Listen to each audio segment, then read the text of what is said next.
From Lagos, the nation's commercial capital, this is the news at 10, live from Channels Television. Reporting tonight, Sulaiman Alede.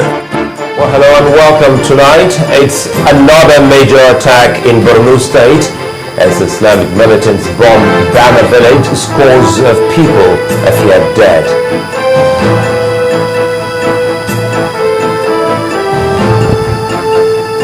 Governor Kashim Shettima confirms attack on Bama, visits President Goodluck Jonathan again in Abuja.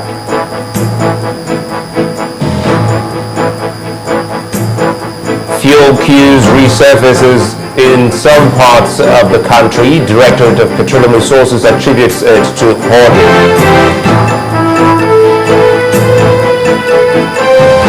Ukrainian President Viktor Yanukovych sacks the head of the army as the country grapples with the worst violence in Kiev. On business news tonight, Lagos and Kaduna top the list as Nigeria's public debt stock hits 10.04 trillion naira.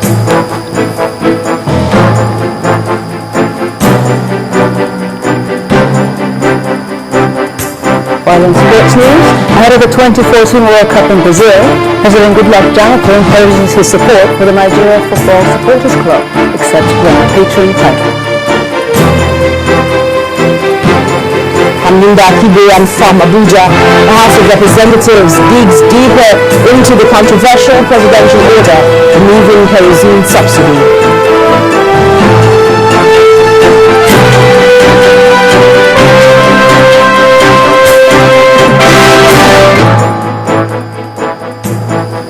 Another difficult moment for the nation, especially the people of Borno State, as gunmen suspected to be members of the Boko Haram sect have attacked Bama town in Borno State, northeast of Nigeria, the latest in a series of attacks on the town.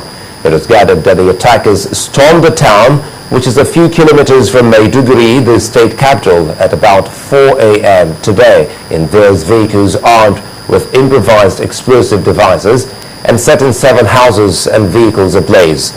This was confirmed by Defense spokesman Major General Chris Olukolade, who said the Bama assailants had used bombs. Though he could not give any casualty figures, Major General Olukolade noted that many insurgents had been killed in the incident. The attack is coming a day after the President's Special Assistant on Public Affairs, Dr. Donyo Kupe, gave the assurance that the military is winning the war against the terrorists.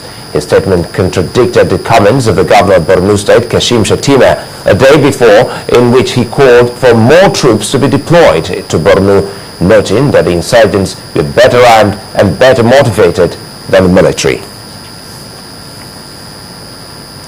Apparently shocked by this fresh attack, Governor Kashim Shettima today visited the president again to brief him on the latest development. This would be his second within 48 hours. He confirmed to anxious journalists in the State House that indeed there was yet another attack today. I don't want to make additional comments. Okay, what is new there after today, sir? There was an attack on Bama. We are yet to get the actual number of casualties, but I was told that they have inflicted a lot of damage on the town.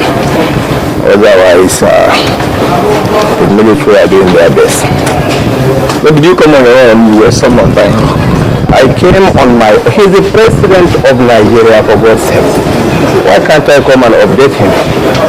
Is it wrong or is it a crime to do so?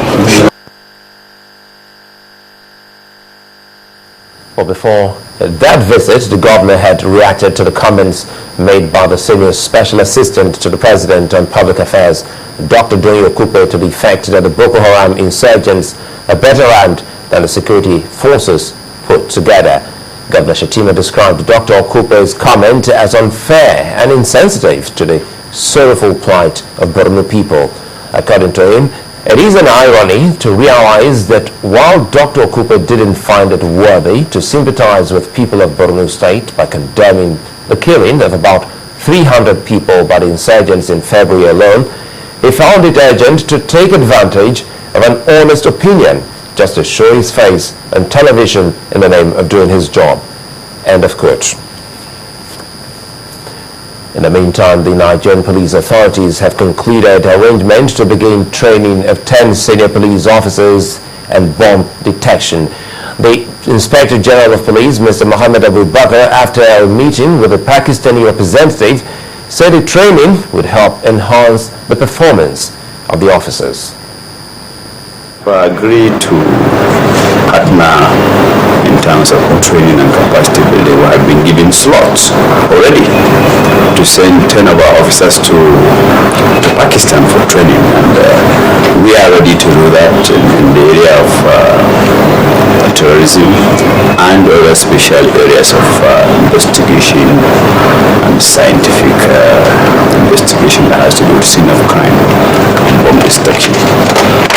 Pakistan and Nigeria are facing almost similar problems, and those problems have got similar solutions also, and we need to work together to enhance those solutions, and in whatever areas, in the training, in the exchange of equipment between these two brotherly countries, we from the Pakistani side, we are fully prepared, and same as the sentiment from the Nigerian side also.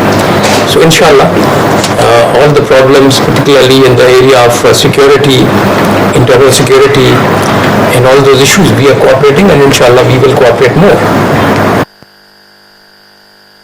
Now, away from national security matters, uncertainty looms on fuel situation across Nigeria with the return of queues at petrol stations.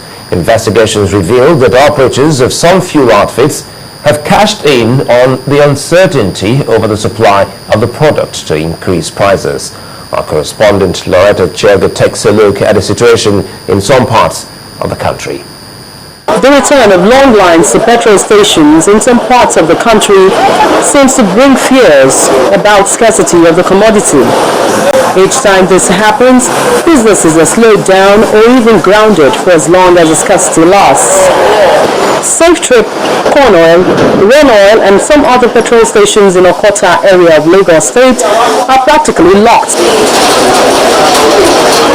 Open up all the pump now. They took the presence of officials from the Department of Petroleum Resources to get them response to motorists. It's good. In fact, this is the first time I'm seeing this, and I hope they continue as they're monitoring the filling stations on how they sell, their fuel gauge. Some of them are so ridiculous. You will buy, but it's not up to the amount that you are buying. A lot of filling stations are ordering fuel.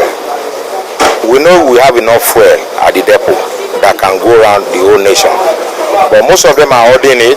That's why we have to come out, and we've forced many of the stations who are holding, we force them to open, and they start selling, and we are still going to penalize them. In Jos, the Plateau State capital, the north central region of Nigeria, it is a mixed feeling. Some stations are dispensing the product, while at some other stations, petrol attendants are on holiday. Dealers attribute the scarcity of the product in Jos to the ongoing restructuring in one of the major marketers' transportation unit. So this time there is no much loading. You know, this bridging is a local loading. So the bridging is now, it's not like before. 2 days back we don't have products because we were told there are no products in Lagos. So but from yesterday we started receiving products, and hopefully, as you can see, there are no much queues. So hopefully we hope that there will be more from today and henceforth. In Abeokuta, the Ogun State capital in Nigeria's southwest region, and the federal capital territory, Abuja, it's business as usual. No queues, no hikes. Meanwhile, some petrol stations in Lagos State now sell the product at 120 naira above the approved pump price of 97 naira. Loretta Chiogo, Channels Television News. Well, in part 2, after the break, federal government releases timetable for the centenary celebration. That's in a moment. Just stay with us.